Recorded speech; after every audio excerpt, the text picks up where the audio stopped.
Jika kamu adalah seorang pendukung Jokowi garis keras, kemungkinan besar kamu tidak menyukai seorang Rocky Gerung.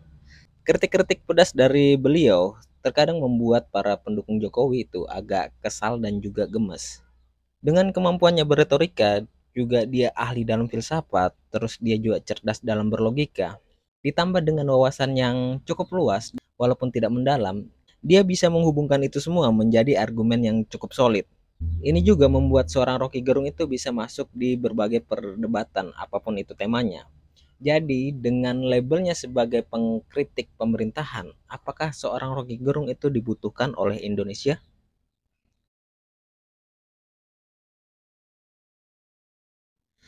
Jawabannya tentu saja ya, selama Indonesia masih menggunakan sistem politik demokrasi, orang-orang seperti Rocky ini sangat dibutuhkan bagi Indonesia.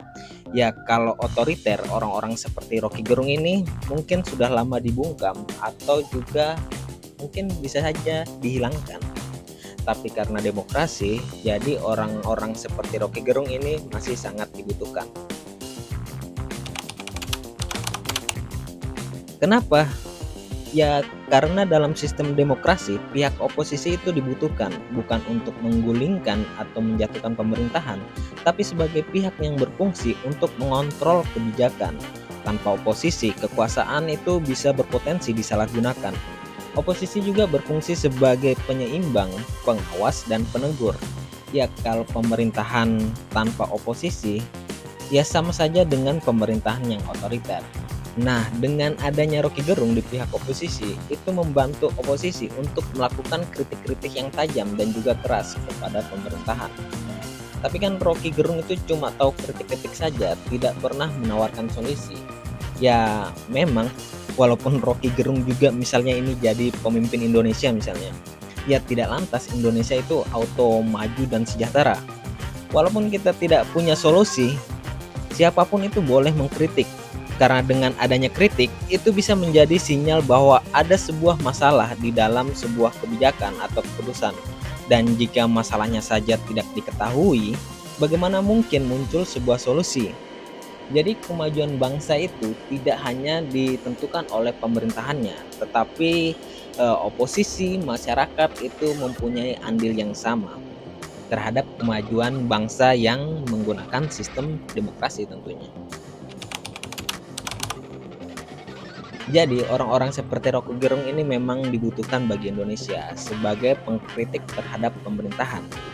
Tapi ya, karena sekarang ini sudah dekat dengan pemilu 2024 yang dimana juga kita sudah ketahui ada 3 pasangan capres yang sudah dipastikan maju untuk berkompetisi.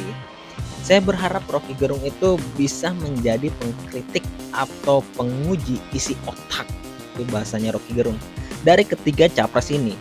Jadi jangan condong ke salah satu pihak atau ke salah satu capres tertentu.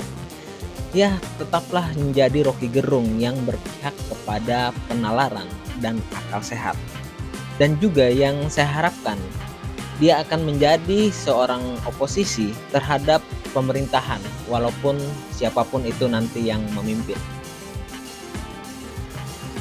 Jadi kesimpulannya, selama Indonesia masih menggunakan sistem demokrasi, orang-orang seperti Rocky Gerung ini dibutuhkan atau paling tidak jangan dihilangkan.